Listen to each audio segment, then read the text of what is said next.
Hello, Diocese of the Rio Grande. Welcome to this weekly update for the last week of January 2024.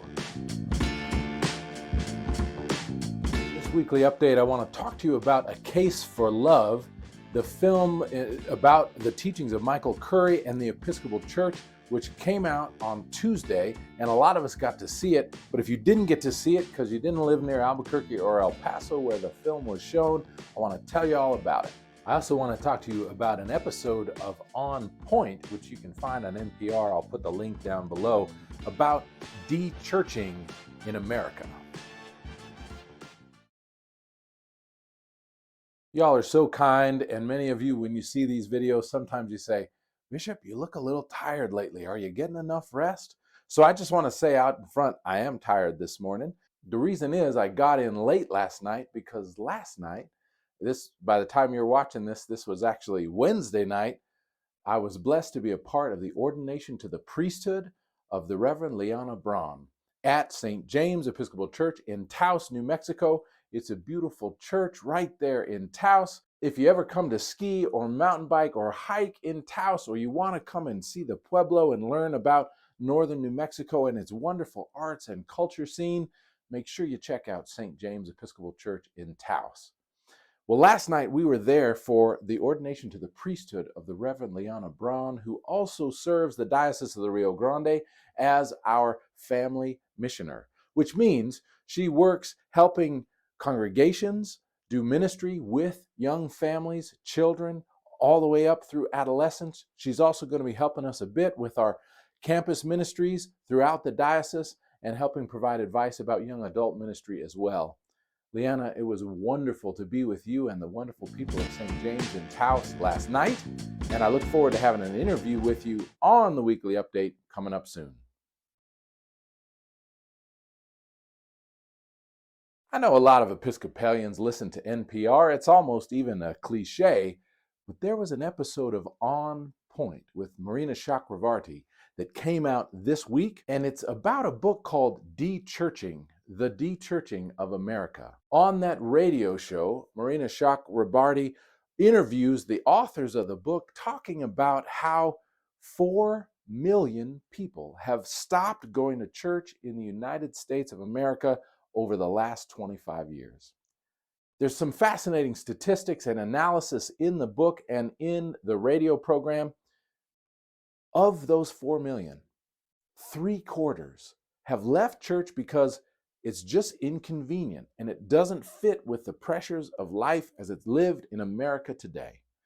3/4 of those 4 million left church not because they were mad at church or they didn't like God. In fact, a lot of them still believe and call themselves Christian.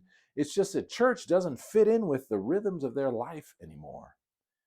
Now, 1/4 of those folks did leave church for theological reasons or ethical reasons or moral reasons.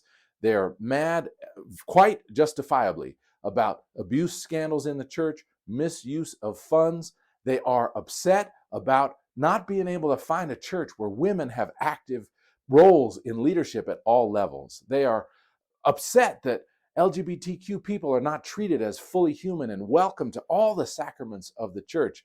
They are frustrated because they don't hear the message of Jesus' love coming from the pulpit. They hear a message of judgment and condemnation.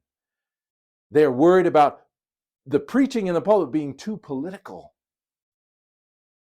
And my friends, as I listened to that radio program, I thought, I just wish you knew about the Episcopal Church. I wish you could come to the Diocese of the Rio Grande and come to any one of our churches where you will see women actively engaged in leadership at all levels, from bishop to priest to deacon, senior wardens. We have women leading ministries all over the place because we understand that men and women are all created in the image of God, as are people who are non-binary. All human beings are created in the image of God, and Jesus came to preach love for and to all of us. I just want to stand up and say to the world, if you're looking for a church where the sacrament of the Holy Eucharist and Holy Baptism and ordination is open to everybody, including if you're GLBTQ, come on, try us out. We're the Episcopal Church, Episcopal. And we believe that God loves everybody. We believe, in the words of our presiding bishop, that if it ain't about love, it ain't about God. And I just want to figure out, Episcopal Church, how we can get the word out there to let people know that there is a church where the teachings of Jesus' love are proclaimed, where all human beings are welcomed, and not just welcomed, not just tolerated, but enthusiastically embraced.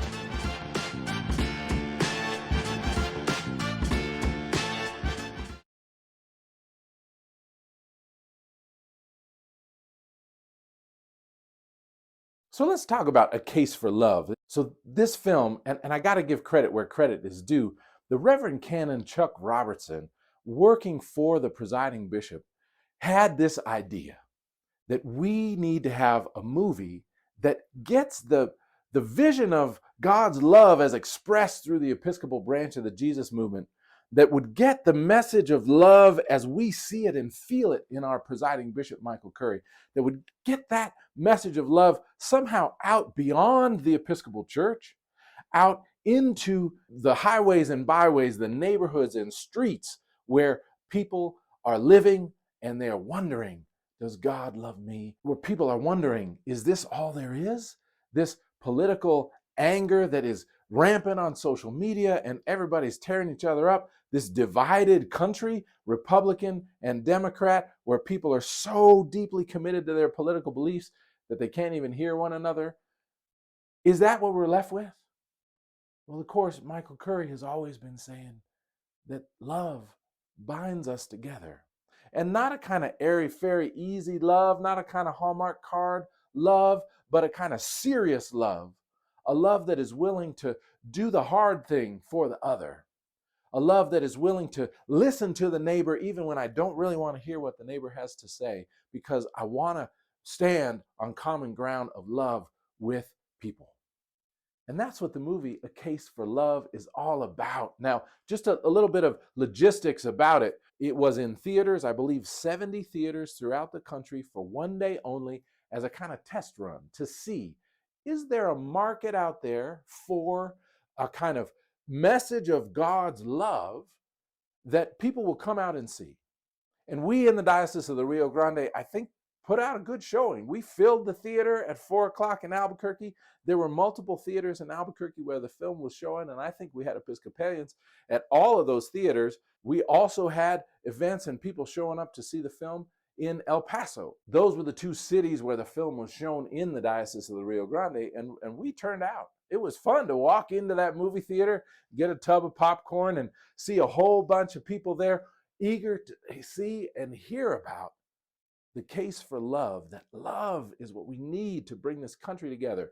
Love is what we need, and that if we focus on love instead of division and hatred and anger, we actually can change the world.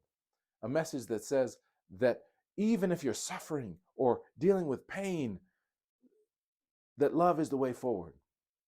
It was a wonderful film, not an overly churchy film. In fact, I could tell that it was designed, that the director intended to try to reach a kind of mainstream audience. The film A Case for Love was a powerful collection of human stories. There was a woman there who was sexually abused as a child and found a way to make a living by selling her body on the streets, and how she found the Thistle Farms ministry, and how that ministry has helped her see that she is a beloved child of God, and has networked her into community, showing her the true value of her life, and that she doesn't have to sell her body anymore. There was a story about an NFL football player who has ALS, and about how his life still has meaning beyond the use of his body to play football and to be famous and make a lot of money. There's stories of people from the military who have suffered from PTSD and found a way, even after that trauma, to reconnect with their families and their community because of love. And people who are serving in the military, in the Navy, about the bonds of love that are created through that service. There are stories about parents who have adopted children There were stories about people who have taken immigrants into their homes. It is not a political film, but it is a film in which there are politicians from both sides of the aisle talking about love. Pete Buttigieg is in there, Senator John Danforth is in there, Republicans and Democrats, and people who aren't concerned about politics at all. But what it's all about is love, and how at every step along the way, it is love that is breaking down barriers between people. And the message over and over again is that we are human beings made for love. That love is what we are all about. So it's an inspiring film. So my hope is that this film will somehow get out beyond the fence of the Episcopal Church, that it'll leap the fence and get out into the mainstream where there are people yearning to find a faith where love is proclaimed and genuine community is created among out of diversity and difference, different opinions, different backgrounds, different ways of life. I hope you all get a chance to see the film A Case for Love. I'm overjoyed. I can't tell you how wonderful it was to walk into a movie theater, to sit down with my bucket of popcorn, and there's Bishop Curry on the big screen, and to hear that message of love echoed throughout the stories of so many people. That's your weekly update for the last week of January 2024. God bless you all.